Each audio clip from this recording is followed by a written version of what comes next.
Some of you vegans are interested in building muscle, so here's how to f***ing eat for muscle growth. This video will help you get into your best vegan shape as fast as is humanly possible without having to take drugs, thousands of supplements, or going back to eating meat. No, God!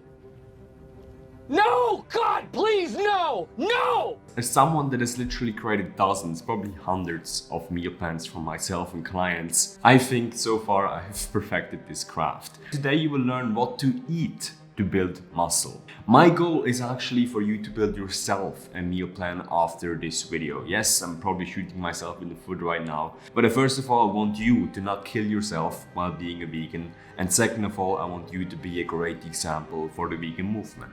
First of all, I would recommend you a free Cronometer account, and when you want to get into the nitty-gritty, a Cronometer Gold account. Cronometer is my application of choice when working with clients next to the QG app, obviously, to deliver clients the best results. I think the days of if it fits your macros, bro, are over.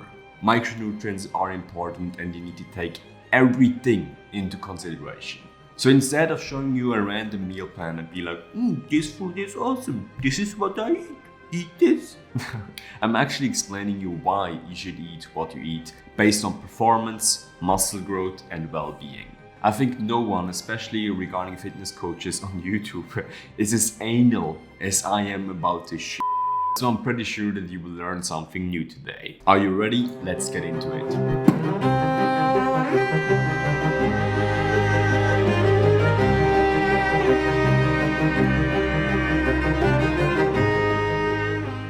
So this is a sample data that I've created just for the sake of this video. In its entirety, this plan is created with the goal of muscle growth in mind. All these foods that you see here are there for a reason, and that is to enhance performance and to facilitate muscle growth. Let me explain. First of all, the plan is healthy. I'm a strong believer that a plan looking to increase muscle growth should be as healthy as it can be. So you see supplements such as vitamin B12, vitamin D3 and DHA EPA incorporated here. We also have the fiber intake on a healthy level, so over 30 grams. And make sure you got antioxidants like vitamin C and E in there in sufficient amounts. Ideally, we add spices such as garlic or cinnamon to your plan to increase its antioxidant properties. The reason we have these health components in there is to first of all increase your quality of your life. That's the most important thing when you go on a plan. You don't want to feel sick while being on a plan. Second of all, we want to decrease the sick days that you have in a year, which means the average person takes about 1.5 weeks of sick days in a year. These 7 days actually are days where a person with a great immune system can make gains. All kind of gains. Number 2, the plan provides a caloric surplus. A meal plan for muscle growth should always be in a caloric surplus. All foods that we eat do have calories in varying amounts, and being in a caloric surplus next to creating mechanical tension by working out regularly in a gym is one of the fundamental pillars of muscle growth. This goes back to the laws of thermodynamics, and I don't really mess with fundamental physical principles. I usually start out with a caloric surplus of 300 calories and then adjust it according to the needs and body weight measurements of the client. Being in a caloric surplus also has 3 other implications. Number 1, it will make you gain weight, and with weight comes 1 to 2 pounds of fat. That's okay, you're doing this to gaining muscle, and that is a necessary evil. So one of the hardest things when you're new to training is deciding between losing fat or building muscle. So while losing fat and building muscle might actually be possible on some stages of training, I think it's better if you operate as it isn't. Number 2, a caloric surplus will create some sort of fatigue, because a caloric surplus inevitably goes with an increased workload for your digestive system, and your digestive system, if the one is working great, is taking away energy from your central nervous system. So as a busy individual, you should focus on eating calories that will reduce your fatigue if possible. So the foods that you should be eating are ideally liquid and calorie dense, like smoothies or dried fruits. Number 3, being in a caloric surplus will likely raise your blood markers like triglycerides. Meaning, if your blood work is currently less than optimal, you probably should not be considering bulking right now. You should first get your blood work in order. Moral of the story, being in a caloric surplus is actually not that optimal for human health, sadly, but integral for muscle growth. So number 3, what we see in the plan is the plan has slightly elevated protein intake. So this plan provides you with a protein intake of at least 1.3 gram per kilogram of body weight. If you can't reach a protein intake of said amount, consider supplementing with a protein shake. You know, I'm not a huge fan of protein. I think carbs are way more important, but in the end you want to be on the safe side.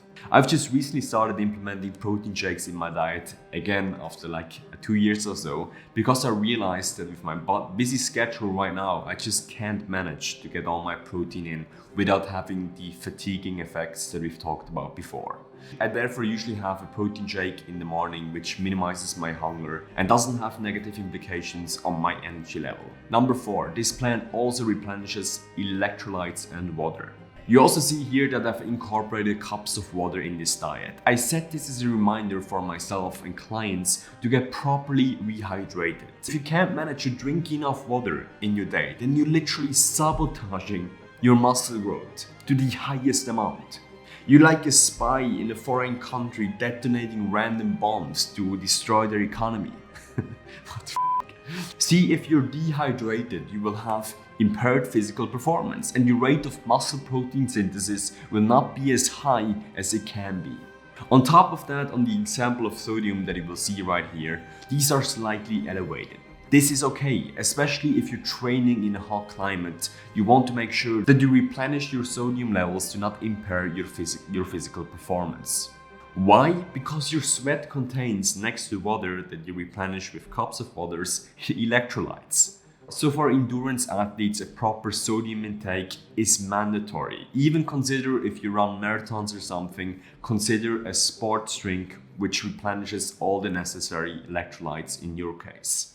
Number 5, this plan also enhances workout performance by mastering your pre-workout meals. My ideal pre-workout of choice would be a peppermint tea and some watermelon slices. If you want to put your workout on steroids without hopping, well, on steroids, you can add a caffeine pill and beta-alanine to this equation. This saves you the money for a proper pre-workout, and then trust me, this will 10x your workout performance.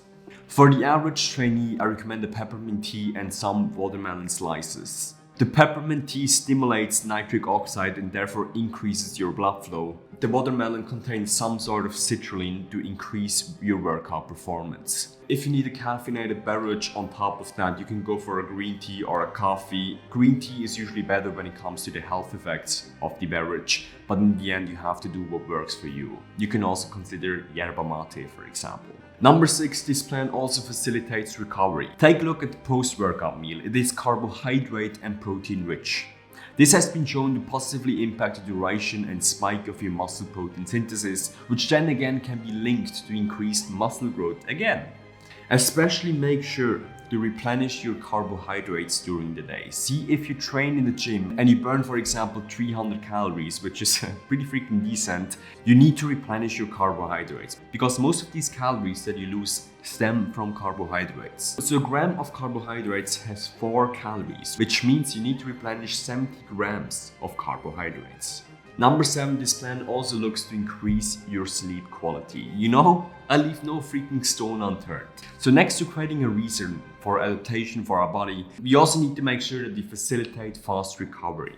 So next to making our meal plan healthy, eating plenty of antioxidants and fiber, we also need to make sure that we optimize our sleep quality. So the ideal pre-sleep meal I found out to be 2 kiwis and 1 chamomile tea, approximately 30 minutes before going to sleep. This increases our levels of melatonin and can therefore make us fall asleep faster and boosts our sleep quality. Conclusion: how to eat for muscle growth, vegan edition.